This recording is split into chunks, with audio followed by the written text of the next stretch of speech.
मलखम्ब जो एक traditional sport है, इसकी शुरुआत 12वीं सदी के दौरान हिंदुस्तान में हुई थी। इसमें पहलवान लकड़ी के खंबे, बेत या रस्सी पर योगा और जिम्नास्टिक्स पोस्चर्स को परफॉर्म करता है। मलखम्ब इस नाम में मल और खम्ब का उल्लेख मिलता है। मल यानी कुश्ती खेलने वाला पहलवान और खम्ब यानी लकड़ी का खंबा। वैसे ये खंबा सागवान की लकड़ी से बनता है। इस पर व्यायाम करने से पहले खिलाड़ी इस पर तेल का प्रयोग करते हैं, जिससे कसरत करते वक्त उनकी त्वचा रगड़ की वजह से जलन से बच सके।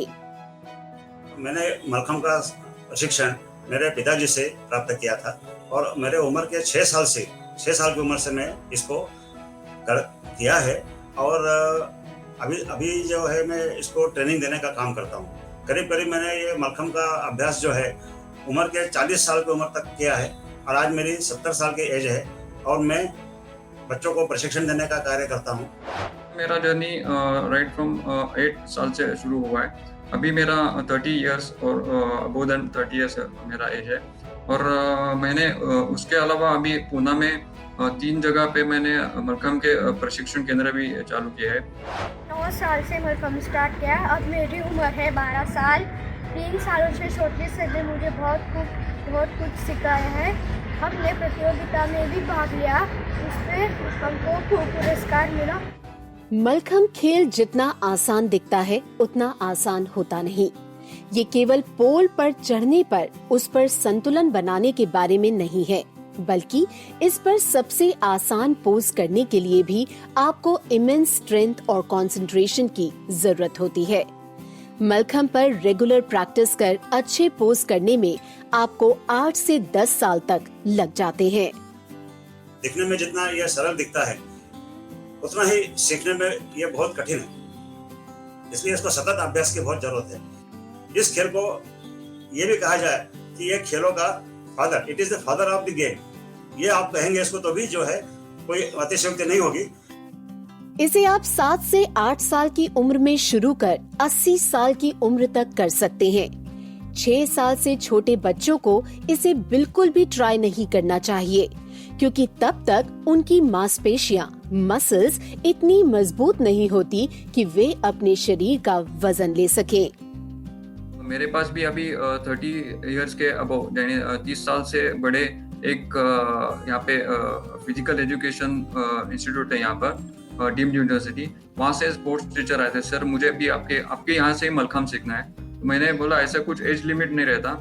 तो उनको मैंने पोल मलखम्ब के ऊपर बेसिक चढ़ना उतरना, घोड़ा बोलते हैं, वैसे भी नमस्कार आसन, इसमें मलखम्ब में पोल मलखम्ब में कुछ आसन भी रहते हैं, होल्डिंग पोजेस भी रहते हैं, कैचेस रहते हैं, माउंट्स डिसमाउंट्स भी रहते हैं, तो उनको भी मैंने सिखाया।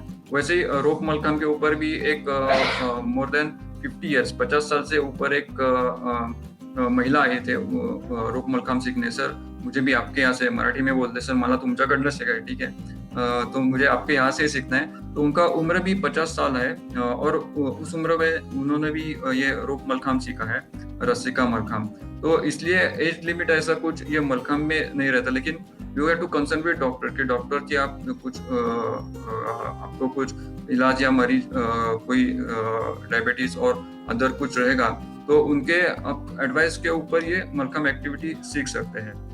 मलखम्ब को करने में बहुत मेहनत लगती है। ये एक सबसे अच्छा फुल बॉडी वर्कआउट होता है, जिसमें कई तरह की स्ट्रेंथ और कार्डियो एक्सरसाइज भी शामिल हैं। ये आपको फिट, एनर्जेटिक, बैलेंसिंग और परफेक्ट होने में हेल्प करता है। ये मलखम्ब जो है एंटी ग्रेविटी वर्क करने वाला काम है। मलखम्ब जो है इसके अंदर काम जो होता है वो ग्रेविटी से अपोजिट डायरेक्शन में काम होता है, इसलिए इसके ऊपर है ना आपको संतुलन बना के रखने की बहुत आवश्यकता होती है। और ये संतुलन बनाने का काम जो है ये सतत अभ्यास करते जो है ये संतुलन बनाने का काम अपने आप को आ जाता है। मलखम्ब को 3 तरह से किया जाता है: गड़ा हुआ मलखम्ब यानी पोल मलखम्ब, झूलता हुआ मलखम्ब यानी हैंगिंग मलखम्ब और रोप मलखम्ब। पोल मलखम्ब और हैंगिंग मलखम्ब ज्यादातर पुरुष करते हैं और रोप मलखम्ब महिलाएं। किसी भी मलखम्ब कंपटीशन में किसी भी खिलाड़ी को मात्र 90 सेकंड मिलते हैं, जिसमें उसे कई पोज करने होते हैं। मलखम्ब की नियम पुस्तिका में इसको आसानी से 3 भागों में बांटा गया है। ए यानी कि सरल, बी यानी कि मध्यम और सी यानी कि कठिन। बर्लिन में यानी हिटलर जब थे वहाँ के चांसलर, तो उनके यहाँ पर मलखम्ब का प्रात्यक्षिक हुआ था। अमरावती का जो हनुमान व्यायाम प्रचारक मंडल और कुछ मलखम्ब पटु है, वो जाके वहाँ पे बर्लिन में इन्होंने ओलंपिक में ये मलखम्ब का प्रात्यक्षिक किया था। आफ्टर 80 इयर्स यानी बहुत सारे प्रोसेस के बाद 80 साल के बाद मलखम्ब जैसे हमारे जो महाराष्ट्रियन असल मराठमोळी बोलते हैं और भारतीय क्रीड़ा प्रकार है, उनको फिर से एक बार संधि टोक्यो ओलंपिक्स में मिला कि मलखम्ब का प्रात्यक्षिक करने के लिए। मलखम्ब से एक खिलाड़ी का स्टैमिना इतना बिल्डअप हो जाता है कि वो किसी भी खेल को आसानी से खेल सकता है। रनिंग के लिए स्टैमिना ज्यादा चाहिए, यानी शारीरिक बोध, तो वो भी आपको हम स्पीड एलिमेंट्स बोलते हैं मलखम्ब के ऊपर। यानी कुछ एक दो मैं एलिमेंट्स का नाम भी लेता हूँ। फिरकी बोलते हैं, सादी फिरकी मध्ये मिडल लेग फिरकी और निडल एंड थ्रेड यानी सुई दौरा, ऐसे जो फास्ट मूवमेंट्स जो रहते हैं, तो उससे आपका स्टैमिना रनिंग का, स्विमिंग का, और हॉकी में भी जो आपको लॉन्ग रनिंग करना चाहिए, फुटबॉल जैसे खेल, फुटबॉल पटु है उनको भी लॉन्ग डिस्टेंस रनिंग चाहिए। तो ये ऐसा एक खेल है मलखम्ब का। मलखम्ब की ट्रेनिंग हमेशा एक अच्छे और एक्सपीरियंस्ड कोच से ही लेनी चाहिए, क्योंकि इसे वही व्यक्ति अच्छे से सिखा सकता है जिसे मलखम्ब की अच्छी खासी प्रैक्टिस हो। मलखम्ब की प्रैक्टिस करते वक्त काफी सावधानी बरतनी चाहिए, वरना एक छोटी सी चूक से आपको कोई बड़ी चोट लग सकती है। मलखम्ब से जुड़ा हुआ एक अपने साथ ऐसी घटना हुई थी कि जो प्रैक्टिस करते समय, जो आज तक मैं उसको भूल नहीं सकता, वो ऐसी हुई थी कि मलखम्ब करते समय मलखम्ब के ऊपर टॉप पे जाने के बाद में वो एक हाफ आर्म बैलेंस करके एक पोजीशन होती है। हाफ आर्म बैलेंस पोजीशन करने के बाद में हाथ के ऊपर बैलेंस करके पैर को ऊपर उठा के इस तरह से पोजीशन रहती है। वो करने के बाद में ऐसे सामने झाप लेना पड़ती है, ऐसे नीचे फॉल करना पड़ता है। नीचे जब फॉल करने के बाद में अपने दोनों पैरों से मलखम्ब को पकड़ना होता है। तो उसकी प्रैक्टिस करते समय मेरे से वो पकड़ नहीं हुई। अब सिर नीचे है, पैर ऊपर है, सिर नीचे है, और मैंने उसको एकदम फॉल किया, दोनों हाथ छोड़ दिए, नीचे फॉल किया, पैर पकड़ में नहीं आया। अब क्या होगा कि ऐसे केस में तो आपको या तो सिर फूटना है या फिर कंधे पे चोट लगना है, कहीं भी चोट लग सकती है। परंतु उस समय जो है हमारे जो प्रशिक्षक थे वो इतने अलर्ट थे। प्रशिक्षक को भी अलर्ट होना बहुत जरूरी होता है। जब मलखम्ब सिखाते समय यदि प्रशिक्षक अलर्ट नहीं होगा तो कुछ भी हो सकता है। इसलिए जितना करने वाला है उतना प्रशिक्षक भी उतना ही ट्रेन होना चाहिए ट्रेनिंग देने के लिए।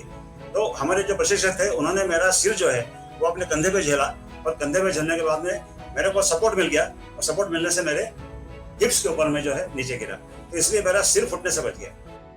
प्राचीन काल में मलखम्ब करने का और सीखने के तरीके में बहुत फर्क आ गया है। उसकी टेक्निक्स और रूल में भी काफी बदलाव आया है। मलखम्ब करने की यात्रा जो है 6 साल से शुरू की थी, और आज तक मैं उस मलखम्ब को देखता आ रहा हूँ। तो मुझे एक बात महसूस हुई कि जो हम लोग उस समय करते थे, तो उस समय करने की सिस्टम जो था, उस समय करने का सिस्टम और आज करने का सिस्टम में बहुत फर्क आ गया है।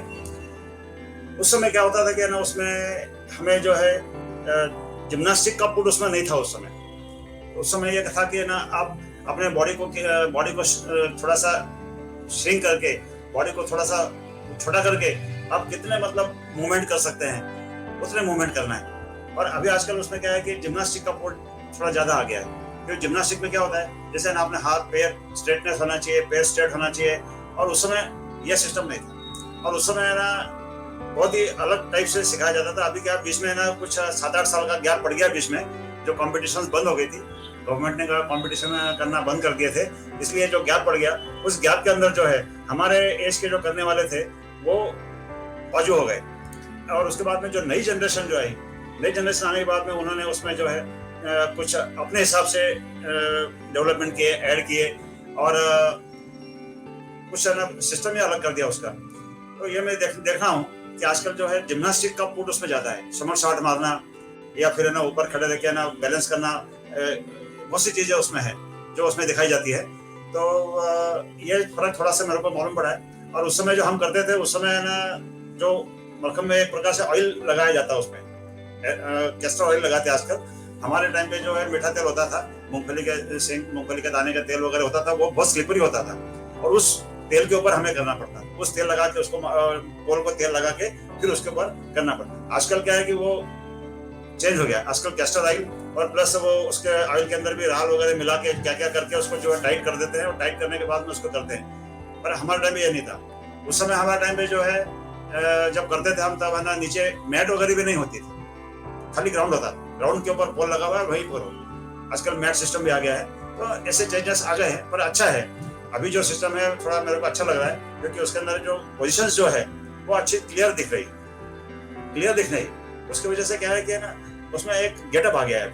अभी जो चेंजेस परिवर्तन तो होते ही है, परंतु अभी जो परिवर्तन हुआ है वो अच्छा परिवर्तन हुआ है और मुझे वो अच्छा लग रहा है। आज मलखम्ब हिंदुस्तान के 20 से ज्यादा राज्यों का स्टेट स्पोर्ट है। इवन मलखम्ब को ओलंपिक्स में भी जोड़ा गया है और इसको आगे बढ़ाने के लिए कई स्टेट और नेशनल टूर्नामेंट्स भी ऑर्गेनाइज किए जा रहे हैं। यूपी गवर्नमेंट ने तो मलखम्ब प्लेयर्स को हायर एजुकेशन के लिए फ्री शिक्षा देने का भी प्रस्ताव रखा है।